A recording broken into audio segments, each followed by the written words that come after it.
간단하게 오리엔테이션 진행하고 그 다음에 이제 본격적으로 2학기 수업 들어가겠습니다. 저번 시간에 잠깐 언급했지만 이게 뭐 소수긴 해도 2학기 때 새로 들어올 수 있는 친구들이 있다. 혹은 이제 반이 바뀐 애들이 있을 수도 있으니까. 그래서 간단하게 오리엔테이션 한다고 이야기했었죠. 그래서 우리가 그 우선반이나 1학기 때부터 들었던 친구들은 사실 반복되는 이야기입니다. 그래서 오늘 뭐 이 내용을 되게 자세하게 이야기하진 않을 거예요. 근데 어쨌든 처음 온 친구들을 위해서 다시 한번 강조하는데, 내가 수업 시간에 강조하는 건 크게 두 가지입니다. 첫 번째로는 목적의식. 그러니까 내가 이 공부를 왜 하는가, 이게 명확하게 박혀 있어야 되고, 그 목적의식이 명확하게 박혀 있어야지 방향이 안 흔들린다라고 했습니다. 여러분들이 수험생활 내내 흔들리지 않고 무식하게 밀고 나가려면 결국 내가 이 공부를 통해 뭘 얻을 것인가, 이게 명확하게 있어야 돼요. 그럼 두 번째, 내 수업의 목적은 내가 없을 때 공부하는 방법을 알려주는 데 있다.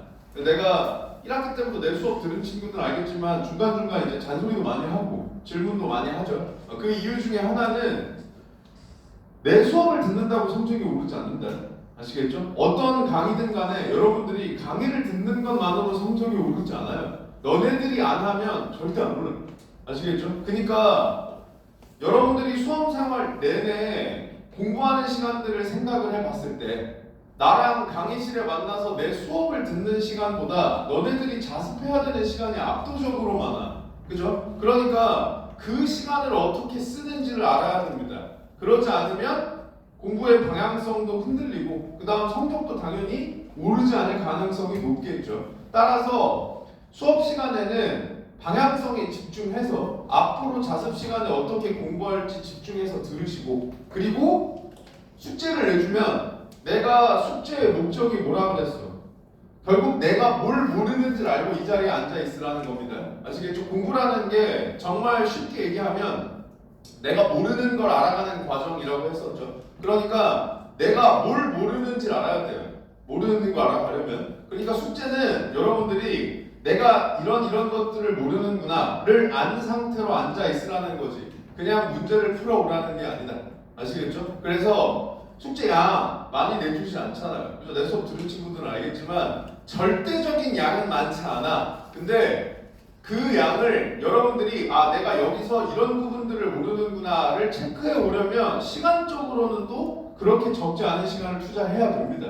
그렇기 때문에 기본적으로는 나랑 수업 시간에 하는 행동들을 여러분들이 혼자 공부하거나 숙제를 할 때도 하려고 노력하셔야 되고, 그러기 위해서 그럼 어떤 방향으로 공부를 해야 되는가, 그거를 간략하게 설명하고 지나가겠습니다. 아시겠죠? 자, 먼저 수능 독서 영역에서 여러분들한테 요구하는 능력들을 우리가 생각을 해보면, 발문이 다음 글을 읽고 물음에 답하시오 이렇게 되어 있다고 했었죠. 그래서 다음 글을 읽으라는 거에서 다음 글은 지문에 해당할 거고요. 우리가 독서 영역에서 맞닥뜨리는 지문은 설명문이죠. 그러니까 정보를 전달하는 글입니다. 그리고 읽으라는 게 눈으로 글자를 읽는 게 아니라고 했다.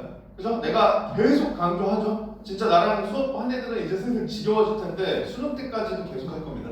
알겠죠? 눈으로 글자 읽는 거 아니야? 머리로 의미 읽어야 돼요. 아시겠죠? 그러니까 읽고 이해하라 이겁니다. 그죠? 물음에 답하시오는 문제 해결력이고, 그래서 독해 능력이라는 건 결과적으로 우리가 본질적으로 향상시켜야 될 능력이에요. 왜냐하면 물음에 답하시오는 모든 영역이 다 있죠. 그리고 다음 글을 읽고라는 진술도 모든 영역에 다 있지만 이 다음 글에 해당하는 게 영역별로 달라지는 거잖아. 따라서 읽고에 해당하는 행위가 영역별로 바뀌는 거란 말이에요. 그리고 독서에서 읽는다의 행위는 독해를 의미한다. 그렇기 때문에 결국 독해 능력을 향상시키는 게 독서 영역에서 여러분들이 목적의식으로 가져야 될 부분이다. 그러면 결국 내 수업도 마찬가지로 독해 능력 향상에 포인트를 줄 겁니다. 아시겠죠?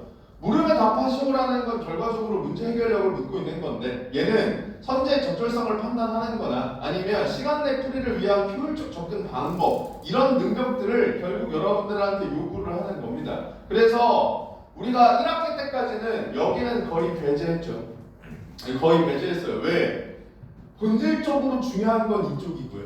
추가적으로 만약에 독서 영역에서 여러분들한테 요구하는 능력을 100이라고 가정을 했을 때 독해 능력이랑 문제 해결력을 나눠서 우리가 생각을 해보면 독해 능력이 100이고 문제 해결력이 0이야. 무슨 말이냐면 적절성을 어떻게 판단해야 효율적이고 시간 내 풀이를 위해서 어떻게 접근해야 효율적이다 이런 방법을 전혀 몰라. 근데 읽는 건 다 이해돼요. 그러면 걔는 독서 다 맞아요. 무슨 말인지 알겠죠? 반면에 문제별로, 유형별로 어떻게 접근할지는 빠삭해. 근데 독해 능력이 빵이야. 읽어도 아무것도 이해가 안 됩니다. 그럼 걔는 절대로 독서 다 못 맞아요.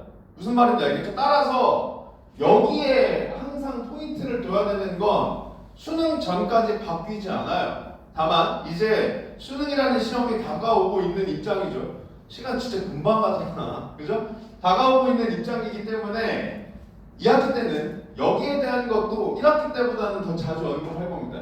아시겠죠? 점점 이쪽도 우리가 고려하지 않을 수는 없다. 다만 2학기 때 역시 포인트는 여기에 두고요. 아시겠죠? 자, 그래서 실제로 평가원이 수능이 끝나고 나서 수능 이렇게 됐어요 라고 발표하는 자료에서 인용한 부분들인데 요 부분은 다른 건 그냥 여러분들이 눈으로 확인하시면 되는데 여기서 사실 제일 중요한 건 요 부분이죠. 교육과정에서 핵심적이고 기본적인 내용은 이미 출제되었던 내용일지라도 문학의 형태, 발상, 접근 방식 등을 변화시켜 출제하였다. 그러니까 우리가 기출문제를 보는 이유가 여기에 있다고 했습니다. 똑같은 지문은 절대 안 나와. 그죠? 그러니까 그 지문의 내용을 이해하는 건 의미가 없다. 내가 수업 시간에도 계속 이야기하죠. 적는 거 적지 말라고. 여기다 적는 거 적지 말라고 하잖아. 그죠? 어차피 손PD가 내 요약본을 나눠줍니다. 그래서 저 요약본을 나눠주는 이유도 크게 두 가지라고 했죠. 첫 번째, 너네들이 어쨌든 요약이라는 행위를 앞으로 하게 될 건데 그 요약이라는 과정에서 정답지가 없으면 불안해하는 애들 있잖아요. 그죠? 물론 다시 한번 강조하지만 저건 정답지가 아니야. 그냥 나는 이렇게 했다. 따라서 여러분들이 일단 요약을 해오고 여러분들 요약과 내 요약을 비교해서 이런 부분은 이렇게 요약하는 게 낫겠는데? 라고 생각하는 지점이 있다면 그 부분을 가져가라는 자료로 활용하라는 거고 두 번째, 얘가 훨씬 중요하다고 그랬죠? 수업 시간에 생각만 하라는 거예요. 알겠죠? 뭐 내용 같은 거 적지만 어차피 저게 다 적혀 있을 거니까 적는 데 집중하지 말고 무조건 생각만 한다. 아시겠죠? 그래서 저걸 나눠주는 거라고 했죠. 그러니까 기출문제를 볼 때 내용에 집중할 필요가 없어. 그 내용은 다시는 안 나와. 그럼 어디에 집중해야 돼요? 얘를 어떻게 읽어야 이해할 수 있는가? 여기에 집중을 해야 됩니다. 그죠? 그래서 미리 읽고 미리 고민하고 앉아 있어야 돼요. 그래야만 여러분들이 나는 저 부분이 이해가 안 됐는데 저걸 저렇게 읽으니까 이해가 되는구나. 그러면 다음번엔 나도 저렇게 읽어봐야겠다. 이걸 공부하는 게 독서란 말이야. 무슨 말인지 아시겠죠? 그래서 글을 읽는 방식이라든지 아니면 우리가 선지를 판단할 때도 이제 1학기 때까지 수업 들으면서 나랑 같이 선지 판단하는 애들은 슬슬 느껴지는 선지들이 있을 수도 있어요. 묻는 능력이 반복된단 말이야. 결국 이 선지, 그러니까 선지의 진술은 계속 바뀌어요. 하지만 진술이 다른 선지라도 내가 그 선지의 적절성을 판단하기 위해 했어야 되는 생각은 똑같단 말이에요. 그런 내용들이 결과적으로 여러분들이 공부를 하게 될 부분이라고 생각을 하셔야 되고 내가 그렇게 말할 수 있는 근거가 여기에 있다. 그리고 모든 선생님들이 기출문제를 강조하는 이유도 여기에 있다. 무슨 말인지 아시겠죠? 그 다음에 요게 이제 최근에 평가원이 강조하는 거죠. 문제풀이 기술을 익히고 반복적으로 훈련한 학생들에게 유리한 문항을 배제했다. 이걸 그냥 공부한단 말이에요. 쉽게 얘기해서 너네 스킬 익히지 마라 이거잖아. 그죠? 그러니까 스킬 익히지 말라는 건 결국 무슨 뜻이냐면 이해 안 되는데 푸는 문제 줄이겠다 이거예요. 왜냐면 독서의 본질은 독해에 있는데 예전에 독서와 관련된 문제풀이 방법을 알려줄 때 어떤 방식으로 여러분들한테 많이 알려줬냐면 선지 보고 단어 찾아서 비교한 다음에 있는 거 동그라미 치고 없는 거 X 쳐라. 쭉 읽었을 때 없는 거 같은 거, 내가 낯선 거 이런 거 X 쳐라. 이런 방식들이죠. 그러니까 내용을 이해하는 행위와는 상관없이 그냥 진술 비교로 선지의 적절성을 판단하는 이런 방식의 스킬들을 많이 가르쳤습니다. 그 방법이 잘못됐다는 게 아니라 예전엔 그래도 됐단 말이야. 왜냐하면 문제수도 지금보다 많았고요. 그 다음에 지문도 당연히 지금보다 많았죠. 시간은 똑같았는데. 그러니까 그때는 빨리 확인하는 게 독서 능력에서 중요한 능력이었어요. 실제로. 근데 이제 이게 점점 트렌드가 바뀌잖아. 최근에 평가원은 그렇게 푸는 애들을 거르기 위한 선지를 의도적으로 배치하죠. 우리가 최근 평가원 문제들을 볼 때마다 여러분들이 느꼈겠지만 적절하지 않은 선지인데 문장에 나와 있는 단어는 다 지문에 쓰인 단어들이야. 내용을 생각해보면 전혀 다른 이야기지만 쓰인 단어들 자체는 지문에서 가지고 온단 말이야. 반면에 적절한 선지는 문장의 의미를 생각해보면 지문에서 이야기하는 본질적인 내용이 맞아요. 근데 단어는 지문에서 안 쓴 단어로 만들죠. 그러니까 이런 것들이 결과적으로 얘랑 연결이 된다고 생각하시면 됩니다. 따라서 물론 시험장에서 내가 글이 이해가 안 돼. 그러면 단어 비교해서라도 답 골라야지. 왜? 시험장에서의 목적은 점수잖아. 그죠? 그러니까 틀릴 걸 각오하고 그렇게 푸는 거야. 그죠? 근데 공부할 땐 그러면 안 된다고. 아시겠죠? 공부는 시간 제한이 없잖아요. 그러니까 계속해서 생각하는 연습을 해라. 내가 수업 시간에 제일 많이 잔소리하는 것 중에 하나가 뭐니? 생각 좀 하라는 거잖아. 생각 좀 하라고. 내 강의 듣는다고 성적 안 올라. 이거랑 마찬가지로 다른 선생님들 강의도 마찬가지다. 강의를 듣는 걸로는 성적이 안 올라요. 그러니까 제발 강의 시간 늘리는 걸 공부라고 생각하지 말라고요. 보통 공부 못하는 또 얘기 안 했네. 공부 못하는 애들이 왜 자꾸 강의를 듣냐? 아무 생각 없이 앉아 있어도 공부하는 것 같아서라고 했죠. 그러니까 강의를 듣는 행위가 잘못됐다는 건 아니다. 강의는 왜 듣는 거야? 쉽게 얘기해서 너네들이 어떻게 공부하면 효율적일까에 투자하는 시간을 없애주는 거다. 선생님들이 생각을 했을 때 이렇게 공부하는 게 가장 좋다라는 방향으로 강의를 하시는 거잖아요. 그러니까 제발 이것도 역시 공부 못하는 선생님의 특징인데 어떻게 공부해야 효율적일까를 가만히 앉아서 그 생각을 합니다. 그냥 그 시간에 공부하라니까. 아시겠죠? 그거는 우리가 고민할게요. 우리가 고민할 테니까 너희들은 그냥 공부나 해. 무슨 말인지 알겠죠? 다시 한번 이야기하지만 공부는 그냥 하는 거야. 무슨 말인지 알겠죠? 그냥 하는 거야. 그래서 여러분들이 강의를 들을 때 내가 강의를 듣는 행위 자체는 나쁜 게 아닌데 강의를 들을 때 그냥 선생님이 불러주는 걸 받아 적고 앉아서 선생님이 이야기하는 게 이해되는지 안 되는지에 대한 고민 없이 그냥 강의만 듣고 있어요. 그러면 안 듣는 이만 못하다고요. 무슨 말인지 아시겠죠? 어떤 강의를 여러분들이 들으시든 소화해야 되는 시간이 반드시 필요해. 알겠죠? 그러니까 그 시간이 부족하면 강의를 줄여. 아시겠죠? 자, 어쨌든 나랑 강의할 때도 마찬가지입니다. 그러니까 여러분들은 계속해서 생각하고 이해하는 데 포인트를 둬야 돼요. 아시겠죠? 예전이랑 다르게 단순 단어 비교형으로 적절한 선지를 배치하지 않는다. 이건 요즘 문학에서도 이렇잖아요. 그죠? 자, 그래서 다시 한번 강조하지만 독서 영역의 본질은 지문 독해 능력에 있어요. 따라서 우리 공부 방향을 어떻게 설정해야 돼? 독해 능력 향상을 가능하게 하는 방향으로 설정을 해야겠죠. 우리의 목적이 이거니까 이제. 그죠? 자, 그러면 이제 그거 어떻게 기르는데? 얘를 이야기해야겠죠. 그럼 독해 능력을 어떻게 기르는데? 얘를 이야기해야겠죠. 일단 얘는 그냥 머리에 박아놔. 아시겠죠? 내가 진짜 1학기 때만 100번 얘기했죠.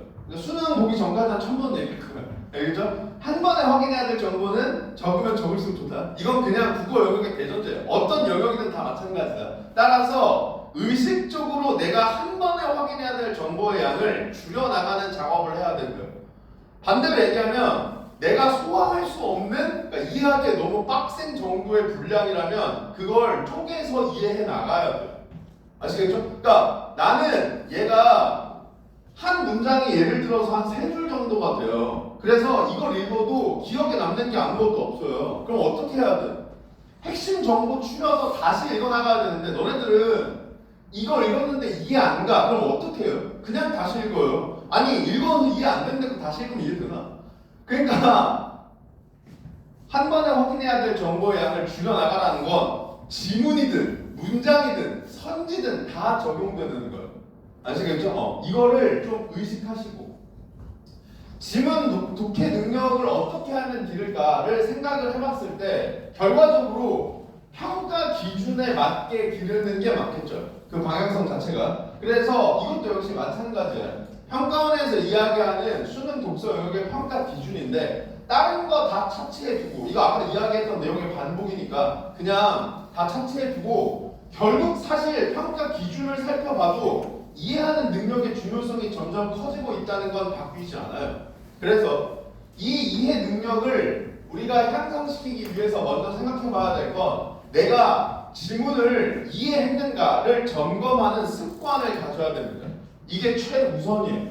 아시겠죠? 그러니까 기본적으로 내가 이해됐는지 안 됐는지도 모르면 이해력을 향상시키는 방향으로 공부해도 나아졌는지 나아지지 않았는지를 점검할 수 없어요. 그죠? 그러니까 기본적으로 내가 이 지문을 이해했는가 이거를 점검하는 게 습관화돼야 되는데 이 지문 이해도를 점검하는 방법은 첫 번째로는 지문을 이해하기 위해 필요한 정보는 100% 지문에 존재합니다. 이거는 절대로 바뀌지 않아요. 왜? 독서라서. 무슨 말인지 알겠죠? 독서잖아. 우리가 공부하려고 하는 건 법, 경제, 과학, 기술, 인문 철학이 아니야. 독서예요. 그죠? 그러니까 문제는 결국 독서 능력을 평가하기 위해서 존재하는 거고 그러면 그 문제를 풀기 위한 정보는 무조건 지문에 있어야 돼요. 그래야지 읽은 내용을 제대로 이해했는지를 평가할 거 아니야. 그죠? 따라서 내가 지문을 이해했어요. 그러면 첫 번째로는 지문을 읽어 나갈 때 납득이 가지 않는 내용이 없어야 돼요. 무슨 말인지 아시겠죠? 물론 영역별로 이제 수용의 영역을 내가 이야기하긴 할 겁니다. 오늘도 이야기하긴 할 건데 그런 부분을 제외하고 지문의 내용을 통해 이해하라고 제시한 정보는 납득이 돼야만 해요. 무슨 말인지 알겠죠? 반대로 얘기하면 나는 얘가 납득이 안 돼. 그러면 둘 중에 하나죠. 수용해야 되는 정보거나 납득해야 되는데 내가 못했거나 이게 판단이 잘 안 되잖아. 그러니까 그런 내용들을 여러분들이 체크한 상태로 수업을 들어요. 내가 수업할 때 자 이건 납득이 돼야 되지. 이건 수용해야 돼. 라고 나눠줄 때 거기서 체크하면 돼. 두 번째로는 지문의 내용이 다 이해가 됐어요. 그러면 선제 판단에 문제가 없어야 돼요. 그죠? 당연한 거야. 왜? 독해 능력 평가야. 내가 다 이해됐어. 그럼 내 독해 능력 100이죠. 그러면 그 이해 능력을 평가하기 위해 만들어 놓은 문제 그 중에서도 선지 판단은 아무런 문제가 없어야 돼. 여기서 아무런 문제가 없어야 된다는 게 걸리는 것도 없어야 돼. 무슨 말인지 알겠죠? 이게 선지를 확인하다 보면 중간에 탁탁 걸릴 때가 있잖아. 모르겠는데 이런 거 있죠? 그런 게 없어야 된다 이 말이에요. 반대로 얘기하면 시험장에서는 선제 판단에 문제가 생겼어요. 내가 얘를 정확하게 판단하기 어려워요. 그러면 그냥 그 선지 넘어가야 된다. 알겠죠? 왜? 내가 이 선지를 판단하지 못하는 건 선지를 제대로 안 읽었기 때문이 아니야. 그러니까 이 선지를 여러 번 읽는다고 달라질 게 없어. 그 선지 판단을 위해선 어디를 다시 봐야 돼? 지문을 다시 봐야 돼. 근데 내가 시간 안에 45문제를 다 풀어야 되잖아. 즉 내가 지문으로 다시 돌아가서 지문을 천천히 읽을 시간이 없어? 그럼 그 선지는 지금 당장은 판단이 안 된다는 얘기다. 그러니까 그거 버려야 돼. 무슨 말인지 알겠죠? 내가 걔를 버려도 뒤에서 정답 선지를 분명하게 고를 수 있으면 그 선지 고민 안 했어도 된단 말이야. 그죠? 반대로 그 선지를 넘어갔더니 뭐 선지 한 2개 정도가 남아요. 내가 적절성 판단을 못하겠는 선지가. 그러면 그냥 그 문제를 넘어가야 된다고. 왜? 이 문제는 이제 찍어도 2분의 1이잖아. 무슨 말인지 알겠죠? 반대로 공부를 할 때는 시간이 무제한이잖아. 그죠? 그러니까 지문을 다시 읽어도 되죠. 따라서 선지 판단이 안 되잖아요. 그러면 이 선지를 판단하기 위한 정보를 찾으러 가는 게 아니라 그냥 글을 처음부터 다시 읽어야 된다. 무슨 말인지 알겠죠? 그래야지 이해력을 향상시키는데 여러분들이 도움을 받을 수 있다고. 물론 세부 정보는 이건 암기잖아요. 그래서 내가 이야기하는 건 이해 영역을 이야기하는 거예요. 화학 물질의 분자식 같은 거 이런 거를 이해하는 게 아니잖아. 그죠? 이런 건 확인하면 돼. 그죠? 이런 거 제외하고 내용적인 측면에서 이해돼야 판단할 수 있는 문제들을 이야기하는 겁니다. 이건 이제 시험장에서의 팁이라고 했죠. 대신 시험장에서는 마킹할 선지 있죠. 내가 이걸 정답으로 골라야겠다 한 선지가 있다면 걔는 눈으로 꼭 확인하세요. 머리 믿지 말고. 아시겠죠? 내가 이해됐으면 눈으로 확인하는데 얼마 걸리지도 않아. 왜 어디 있는지 아니까. 무슨 말인지 알겠죠? 실수를 방지하기 위함이야. 내가 생각을 잘못했을 수도 있잖아. 무슨 말인지 알겠죠? 자, 그럼 지문 이해도 그래서 어떻게 이렇게 했는데 요약이죠. 우리가 이거를 1학기 때 계속 반복했던 거죠. 실제로 내가 그래도 요즘에 조금 뿌듯하게 느끼는 것 중에 하나가 뭐냐면 최근에는 그 질문이나 상담을 오는 친구들 중에 이게 체감이 된다는 애들이 꽤 많아요. 그러니까 이제 진짜 예전이랑 글을 읽을 때 내가 눈으로 글자를 읽고 있는 게 아니라는 느낌이 든다. 그러니까 다 이해되는 건 아니겠지. 그렇게 뭐 단기간에 되진 않아요. 다 이해되는 건 아니겠지만 적어도 이해되는 내용과 이해되지 않는 내용은 구별할 수 있다. 그리고 내가 이 글을 읽었을 때 내 머릿속에 남아있어서 선지를 확인할 때 굳이 돌아가지 않아도 확인할 수 있는 선지들의 개수가 늘어난다. 이게 슬슬 체감이 되고 있다 라고 하는 친구들이 많거든요. 근데 잘 생각해보면 결국 그 친구들은 얘를 계속 한 애들이에요. 그죠? 나한테 뭐 갖고 와서 검사를 받든 프린트를 받아가든 아니면은 수업 시간에 사실 여러분들이 대답하는 거 들어보면 내가 어느 정도 알 수 있다고 했죠. 얘가 얼마나 고민을 해왔는지 그런 부분들이든 수업 시간에 눈에 띄는 애들이 체감이 된다고 하는 애들이란 말이야. 반대로 얘기하면 여기 1학기 때부터 혹은 우선반 때부터 내 수업을 들어왔던 친구들 중에 이걸 안 하는 애들이 있겠죠. 중요하다고 백날천날 얘기해도 안 하는 애들도 있을 거라고요. 그럼 그 친구들은 당연히 내 실력 향상이 뭔가 체감되지 않아. 여기 실력 향상이라는 건 사실 안타깝지만 성적과 비례하지 않을 수 있다. 아시겠죠? 내가 계속 얘기하지만 성적과 비례하지 않을 수 있어. 하지만 체감이 되면 내가 여러분들한테 해야 돼 억지로 이야기하지 않아도 자기 스스로 동기부여가 돼서 합니다. 그러면 성적은 바뀌어요. 무슨 말인지 아시겠죠? 그 확신을 가질 수 있을 거 아니야. 체감이 되면 이게 더 나아졌을 때 분명히 성적으로도 나타날 거다. 물론 성적으로 체감이 된다는 애들도 있지만 그렇지 않다고 하더라도 내가 글을 읽어나가는 능력 자체가 확실히 발전하고 있다 라고 느낀다면 그 친구들은 그 방향대로 그대로 밀고 나갈 수 있겠죠. 반면에 안 했어. 그러면 당연히 체감도 성적 변화도 별로 없겠죠. 찍어서 모의고사 성적이 잘 나오는 걸 내 성적이라고 착각하면 안 된다. 무슨 말인지 아시겠죠? 반대로 얘기하면 내가 성적이 변화가 없어 혹은 오히려 성적이 떨어졌어. 근데 저번 모의고사랑 비교했을 때 선지 OX를 정확하게 판단할 수 있는 선지는 확실히 늘었어. 그럼 잘하고 있는 거예요. 무슨 말인지 아시겠죠? 반대로 성적은 올랐어. 근데 솔직히 선지 판단할 때 애매한 건 똑같아. 그럼 바뀐 게 없는 거라고요. 무슨 말인지 알겠죠? 그러니까 모의고사 성적에 1위 1비할 필요 없다고요. 모의고사는 피드백을 위해 존재하는 거라고 그랬죠. 그러니까 그 피드백을 잘 해야 돼. 결과적으로 성적 변화도 없고 체감도 없어. 그럼 그 친구들이 한 6월쯤에 와서 뭐라고 하냐면 선생님 저는요 해도 안 돼요. 이 이야기를 해요. 그죠? 그럼 내가 걔한테 얘기하지. 해도 안 될 리가 없어요. 무슨 말이냐면 안 하는 거예요.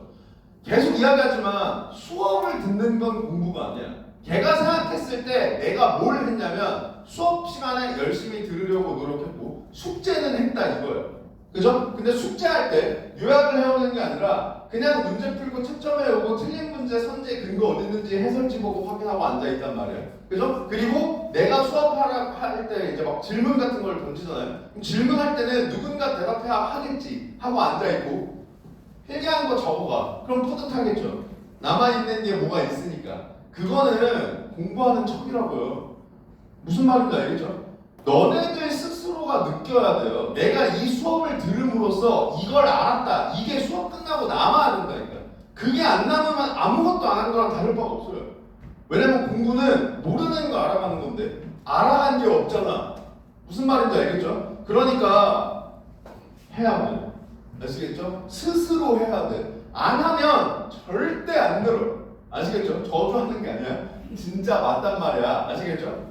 그래서 요약은 핵심적으로 두 가지가 있다 그랬죠. 그러니까 내가 요약 중요하다라고 이야기하고 다른 선생님들도 사실 요약 강조하시잖아요. 그죠? 중학교 때부터 요약 중요하다는 얘기도 많이 들었고요. 그러면 요약 중요하다라고 이야기를 하면 학생들이 느끼는 어려움이 크게 두 가지라고 그랬죠. 첫 번째로는 요약 그거 어떻게 하는 건데, 두 번째로는 선생님 제가 요약을 한다고 했는데 제가 잘했는지 모르겠어요. 보통 이 두 가지가 이제 문제가 된다고 그랬죠. 그래서 내가 거기에 대한 답변을 이렇게 두 가지로 정리를 한 거잖아. 그죠? 첫 번째, 요약은 잘했냐 못했냐 중요하지 않아요. 요약은 그냥 하는 게 제일 중요하다. 알겠죠? 내가 어떻게까지 이야기를 했었냐? 요약이 일종의 치트키라고 그랬죠. 요약은 하면 무조건 늘어. 하면 무조건 늘어요. 이 요약을 하면 왜 무조건 느냐? 너네들이 요약을 하기 위해 필요한 능력이 독서에서 요구하는 능력과 동일하기 때문에 그래요. 그래서 요약을 하기만 하면 는다면 제대로 해야겠죠. 그럼 요약을 어떻게 하는 거냐? 글을 안 보고 해야 된다고 했습니다. 글을 안 보고 하는 거야, 요약은. 글을 보고 요약하는 건 첨삭이고 전부 정리야. 그죠? 개를 하라는 게 아니라 내가 글을 안 본 상태에서 글을 요약해야 돼. 이게 지문을 외우라는 게 아니라고 했다. 아시겠죠? 그래서 우리 1학기 때도 내가 예시 들어서 했었죠? 선생님은 짜장면을 좋아한다. 선생님 짬뽕 좋아한다. 선생님 탕수육 좋아한다. 선생님 깐풍기 좋아한다. 내가 진짜 좋아한다는 게 아니라 이런 글이 있어. 이런 글이 있을 때 우리가 이걸 어떻게 요약할 수 있다 그랬어. 그래, 선생님은 중식을 좋아한다. 그러면 여기서 우리가 생각할 게 두 가지라고요. 첫 번째, 짜장면, 짬뽕, 탕수육, 깐풍기 얘네들을 외워서 한 게 아니다. 두 번째, 글에는 중식이란 단어가 없어요. 그죠? 무슨 말이야? 너네가 이해했기 때문에 너네 말로 바꾼 거거든요. 이게 요약이라고요. 알겠죠? 이거를 글마다 할 수 있어야 된다고요. 아시겠죠? 당연히 시험장에서 처음 보는 글을 한 번 읽고 전부 요약하는 건 힘들 수 있다. 왜? 시간 내에 풀어야 되니까. 내가 여유를 가지고 하나하나 머릿속으로 고민하면서 정리하는 시간이 부족하잖아요. 반대로 얘기하면 그렇기 때문에 시간이 무제한인 공부를 할 때 무조건 이 짓을 해야 돼.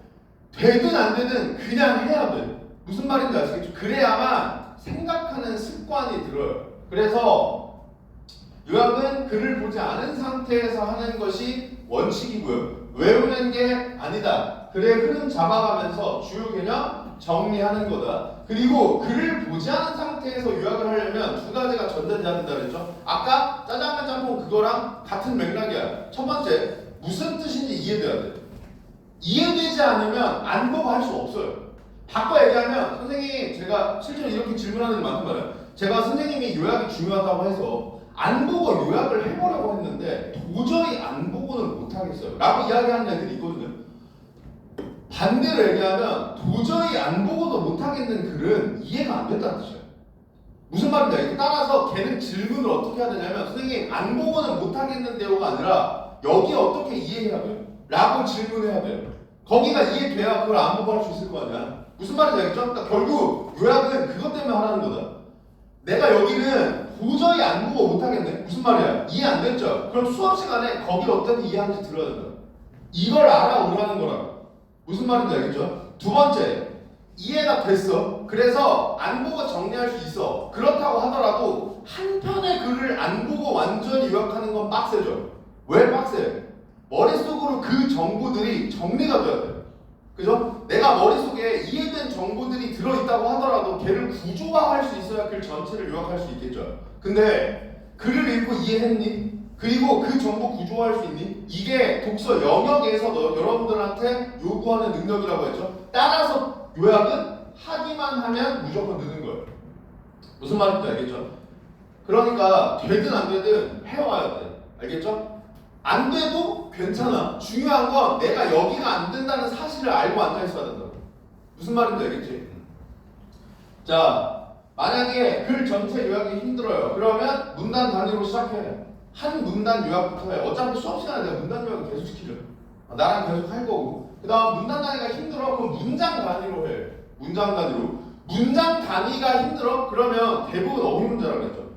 그러니까 어휘를 일단 찾는 습관 들이시고 제발 진짜 어휘 좀 찾아와라. 알겠죠? 진짜 특히 우선반 때부터 들은 애들 2학기 됐는데도 어휘 안 찾아오면 진짜 뒤진다. 무슨 말인지 알겠지? 어휘 찾는 거 습관화 들이세요. 일단 어휘력이 중요하기 때문도 있지만 결국 내가 어휘를 찾아오라는 건 뭐 때문이라고 했어? 어휘가 글 전체로 봤을 때 가장 작은 단위잖아요. 그 가장 작은 단위에서 내가 이 어휘를 진짜 알고 있나?를 점검하는 습관을 들이는 걸 시작하라 이 말이에요. 아시겠죠? 그래서 문장 단위가 안 돼. 그럼 어휘 확인하고 축자적 해석. 이건 이제 수업 시간에 제가 다시 한번 언급을 하겠습니다. 글자에 의미 붙이는 거 있죠? 이거 계속해서 시작을 하시고요. 아무리 봐도 이 문장은 내가 외우지 않고서는 요약이 안 될 것 같아. 그럼 그냥 요약하지 마세요. 알겠죠? 여기가 내가 이해가 안 된다는 뜻이니까 그 문장에 체크만 해오면 돼. 내가 여기가 도저히 이해가 안 된다. 그리고 체크를 해왔으니까 수업 시간에 이 부분을 지금 설명을 하네. 그럼 이 부분을 선생님은 어떻게 이해하는지 봐야겠다. 이렇게 수업을 듣는 거라고. 아시겠죠? 자, 그래서 얘는 수능 전까지 계속 반복되는 거예요. 지문 이해를 위해 투자하는 시간 자체를 절대로 아까워하면 안 돼요. 알겠죠? 조급해하지 말라고 했습니다. 내가 2시간 동안 3지문을 풀든 1지문을 풀든 결국 독서 공부를 2시간 했다는 사실은 안 바뀌어요. 지문의 개수가 내가 독서 공부를 얼마나 했는가를 증명하는 게 아니라 이 말이에요. 무슨 말인지 알겠죠? 1지문을 보든 2지문을 보든 3지문을 보든 2시간 동안 독서를 했다는 사실은 바뀌지 않아. 따라서 양은 늘리는 게 아니라 늘어나는 거라고 했죠. 그러니까 내가 똑같은 퀄리티로 지문을 분석하고 이해하는데 예전에는 2시간 동안 1지문밖에 못 봤어요. 근데 같은 퀄리티로 이제는 2지문을 볼 수 있고 3지문을 볼 수 있게 됐어요. 그러면 그때 성적은 오르기 시작한다고. 무슨 말인지 알겠죠? 그래서 시간에 쫓겨서 양을 늘리려 하지 말고 퀄리티에 집중해서 공부하세요. 선생님, 저는요 한 지문을 볼 때 특히 이제 고3 평가원 수준의 지문은 3시간을 보든 4시간을 보든 도저히 이해를 못하는데요. 그러면 학년을 내려요. 무슨 말인지 아시겠죠? 쉬운 지문을 보라고. 쉬운 지문을 보라고. 어차피 수업 시간에 나랑 같이 고3 수준의 지문 볼 거잖아. 그죠? 그러니까 혼자 공부할 때는 1, 2학년 거 혹은 3학년 거 중에 오답률이 별로 안 높은 지문들 있잖아요. 그런 지문들은 다른 애들은 상대적으로 쉬웠다고 생각하는 지문들이니까 그런 지문들부터 시작하라고. 그러면 어느 순간 너네들이 혼자 공부할 때 다루는 지문의 수준과 나랑 수업 시간에 다루는 지문의 수준이 만나는 지점이 오겠죠? 그러면 그때부터는 혼자 공부할 때 3학년 걸 다뤄도 된다고. 알겠죠? 안 되는 거 붙잡고 있지 말라 이 말이에요. 아시겠죠? 적당히 어려운 걸 봐야 돼. 적당히 어려운 거. 과하게 어려운 걸 풀면 고민한다고 해서 크게 달라지지 않아. 무슨 말인지 아시겠죠? 그러니까 학년 떨어뜨리는 거 쪽팔려 하지 마시고. 그다음 지문을 이루 나갈 때 우리가 계속해서 생각해야 될 거. 내가 수업 시간에 나오면 항상 언급하는 것들이죠. 다시 한번 환기하고 가자. 우리가 글을 읽는 방식은 필자가 글을 전개하는 방식과 동일해야 돼요. 당연한 얘기인데 이 당연한 걸 너네는 의식하지 않는단 말이에요. 그러니까 의식하라 이 말이야. 비교대조해. 그러면 비교대조 해야겠다고 생각하고 읽으라고. 무슨 말인지 알겠죠? 구분 분류해. 그럼 나도 구분 분류해야겠다고 생각하면서 읽으라고. 왜? 필자는 정보 전달을 위해 이 글을 썼어요. 그러면 필자가 선택한 전개 방식은 이렇게 전개했을 때 독자들이 글을 이해하기 가장 좋을 거라고 생각했기 때문이겠죠? 따라서 우리는 그 방식대로 읽는다. 그 다음 밑줄 기후. 나름의 체계를 세워두고 활용한다. 아무 생각 없이 치지 마.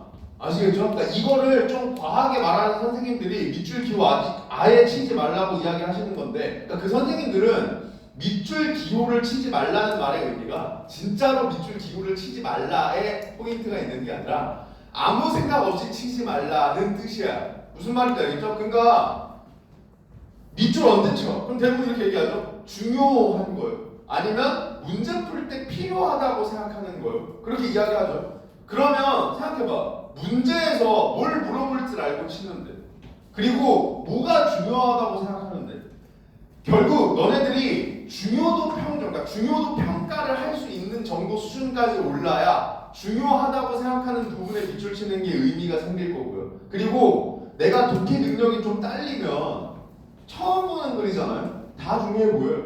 왜? 난 다 처음 보니까. 무슨 말인지 알겠죠? 그러니까 결국 나중에 보면 사방팔방 닫혀져 있는 거예요. 다시 보려고 밑줄 쳤다며. 그거 닫혀놓으면 그거 어떻게 다시 볼 건데. 무슨 말이에요? 그러니까 이 말의 의미는 뭐라고요?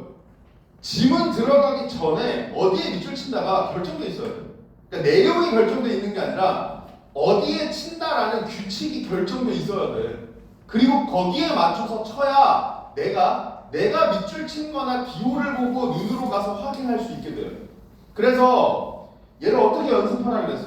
만약에 지금 내가 아무데나 밑줄을 치는 것 같아, 아무데나 기호를 표시하는 것 같아, 그러면 읽고 쳐 그냥. 알겠죠? 한 문단 읽고 이 문단을 다시 읽으면서 밑줄 치고 기호를 표시하라고요. 아시겠죠? 그리고 내가 밑줄 기호가 체계가 잡혀있는 상태에서 친다라는 건 어떻게 여러분들이 점검하면 되냐면 지문을 쭉 읽으면 밑줄 기호 나름대로 표시가 되어 있겠죠? 이 상태에서 글자를 안 보고 밑줄과 기호만 봐도 어떻게 전개된다를 말할 수 있어야 돼요. 너네 스스로. 왜? 너네가 정해놨잖아. 무슨 말인지 알겠죠? 이렇게 피드백을 하시고 지문에서 정의하는 개념 반드시 이해한다. 당연한 거. 특히 뭐 조심하라 그랬어? 우리가 일상적으로 사용하는 단어들. 우리가 일상적으로 사용하는 단어들을 지문에서 재정의한다. 그럼 지문에선 그렇게 읽어야 돼. 무슨 말인지 이런 거 좀 조심하시고. 그러니까 예시 중요한 거 다 알고 있다. 그죠? 예시가 왜 중요하다? 필자 입장에서 이해해야 된다. 그러니까 즉 중요하다고 생각하니까 예를 들어서까지 설명한다. 두 번째, 예를 들지 않으면 이해하기 힘들 거라고 생각해서 예를 들어서 설명한다. 따라서 예시는 이해하기 어려운 정보를 이해할 수 있게 만들어주는 힌트다. 이렇게 접근을 해야 된다고 했죠. 그래서 내가 예시를 통해 설명하려고 하는 개념이 이해가 이미 됐어요. 그러면 본인 이해가 맞는지 확인하면서 읽어야 돼요.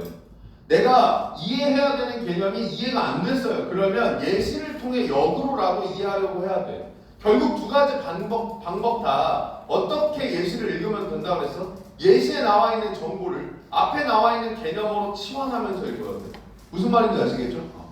자, 그 다음 예외 상황 같은 건 체크해 두시고 이거 말고도 뭐 모든 이런 거 있잖아. 그죠? 내가 좀 예민하게 받아들이라고 하는 거 있죠? 걔네들은 글 전체를 이해하기 위해서 중요하다기보다도 어쨌든 우리가 문제를 풀기 위해서 이 글을 읽는 건데 그런 부분들은 선제로 구성하기 좋잖아요. 그러니까 체크 정도 하면서 읽고 제재별로 특징적인 전개 방식은 예측하면서 읽는다. 자, 예를 들어서 우리가 이제 오늘 볼 지문은 과학기술이야. 그죠? 우리가 최근에 계속해서 과학기술 제재를 다루고 있죠.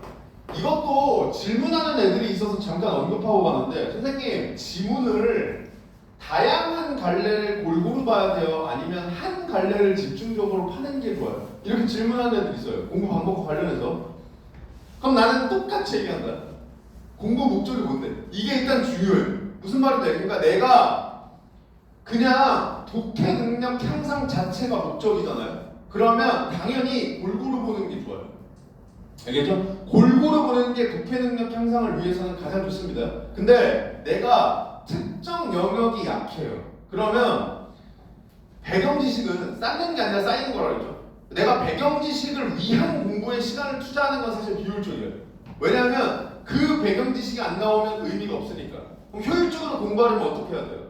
독서 능력을 향상시키기 위해 지문을 이해하는데 그 지문의 내용이 해당 제재의 배경 지식을 다루고 있어서 배경 지식도 들어오는 게 베스트겠죠. 이런 상황에서 공부를 하는 게 목적이라면 특정 제재를 파는 게 좋겠죠. 왜? 그 제재를 이해하기 위해 독서 공부를 하고 어쨌든 독서 공부가 가장 궁극적인 목적일 테니까 그 목적 달성하고 그리고 그 제재를 반복적으로 읽으니까 자연스럽게 그 제재에서 다루는 배경 지식도 쌓여 나가겠죠. 그러면 효율적인 공부가 될 테니까. 그래서 우리가 지금 과학기술 제재를 계속해서 보고 있는데 이 과학기술 제재에서 여러분들이 기억해야 될 건 수용과 이해를 구별하는 거라고 했었죠. 그죠? 그러니까 과학기술의 일반적인 원리와 관련된 정보는 내가 이해할 수 있는 영역이 아니라고 했습니다. 그죠? 뭐 질량이 큰 물질일수록 중력의 영향을 크게 받는다. 이건 이해가 아니라고요. 그냥 원리잖아. 그 납득이에요. 그죠? 그러니까 수용해야 될 정보에 이해를 위한 시간을 투자하고 있으면 다 시간 낭비가 돼요. 반대로 이해를 해야 되는데 내가 이해가 안 됐기 때문에 수용하게 되면 선지 판단에 문제가 생기죠. 따라서 얘네들을 우리가 잘 구별을 하면서 읽어야 된다. 그 다음 추가적으로 또 뭐 있었어? 이미지 그려가면서 읽는다. 우리가 그래프 도표가 가장 많이 나오는 영역은 사회 파트고 그림이 가장 많이 나오는 영역은 과학기술이죠. 근데 필자가 그 그림이든 도표든 제시해 준 거잖아. 그러니까 사실 그래프 도표 그림 일단 첫 번째로는 얘네들 전부 다 독자들의 이해를 돕기 위해 주는 예시야. 그죠? 이거 하나 명심해 두라고 했고 반대로 얘기하면 과학기술에서 그림을 필자들이 자주 제시하는 건 과학기술을 이해하기 위해 이미지가 도움이 많이 되기 때문이에요. 근데 이미지가 없어. 그러면 이미지화하면서 읽으라고요. 무슨 말인지 알겠죠? 그게 정확하지 않아도 된단 말이야. 그 이미지가. 왜냐하면 감독관이 보면서 그거 아닌데 이렇게 안 한다고 했잖아. 그러니까 내가 이해하기 위한 도구로서 이미지화 자주 하시고요. 그 다음 추가적으로 수용은 나중에 내가 예를 들어서 이 정보를 확인해야 돼요. 그러면 머릿속에 넣어놓으려면 암기밖에 안 된다 그랬죠. 그죠? 그러니까 걔네들은 암기하려고 하는 게 아니라 내가 여기는 정리해야겠다라는 판단이 들었을 때 바로 정리를 시작해야 돼. 아시겠죠? 결국 제일 중요한 건 그래서 여기도 마찬가지로 점검이 된다고. 그러니까 그걸 판단하려면 내가 이해가 안 되는지 적어야 될지 말지를 판단할 수 있어야 될 거 아니야. 무슨 말인지 알겠지? 그래서 그 내용들 다시 한번 강조할 거고 얘를 이따가 이제 우리가 잠깐 쉬었다가 실제 지문을 시간 재고 푼 다음에 나랑 같이 볼 건데 그 시간 재고 풀 때 여기에 포인트를 두고 생각을 하고 그 다음에 여러분들이 내가 지문을 설명할 때 방금 여러분들이 시간 재고 풀었을 때 했던 사고들이 기억에 남아 있잖아요. 그러니까 그 사고랑 내가 설명할 때 이야기하는 사고랑 비교하면서 못한 부분을 내 걸로 만드는 걸 수업 시간에 목적의식으로 생각하시면 됩니다. 무슨 말인지 아시겠죠? 네. 자, 그래서 오리엔테이션 이렇게 마치고 시간이 조금 애매하게 남았기 때문에 그냥 지금 미리 쉬겠습니다. 알겠죠? 한 3분 정도 뒤에 종이 칠 텐데 지금 미리 쉴게요. 그래서 잠깐 쉬었다가 오늘 볼 지문 하나 같이 보고 오늘 수업은 마무리하도록 하겠습니다. 아시겠죠? 네. 쉬세요.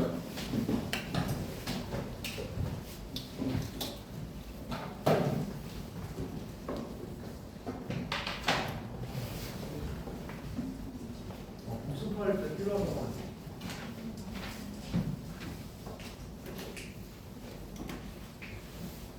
얘들아, 숙제는 아니었지만 내가 사실 저번 주에 수업을 들은 애들은 미리 풀어 오려면 미리 풀어 오라고 했죠. 자신 없으면 미리 풀어 오라고 했잖아. 그죠? 근데 새 거가 하나 있었으면 좋겠다. 예를 들어서 지금 내가 풀어왔는데 수업 들을 때 혹은 이따가 시간 적어 풀 때 새 거에다가 다시 한번 풀어보고 싶다 하는 애들이 있으면 가져와. 알겠죠? 가져가세요. 이거 앞에 놔두세요. 쉬세요.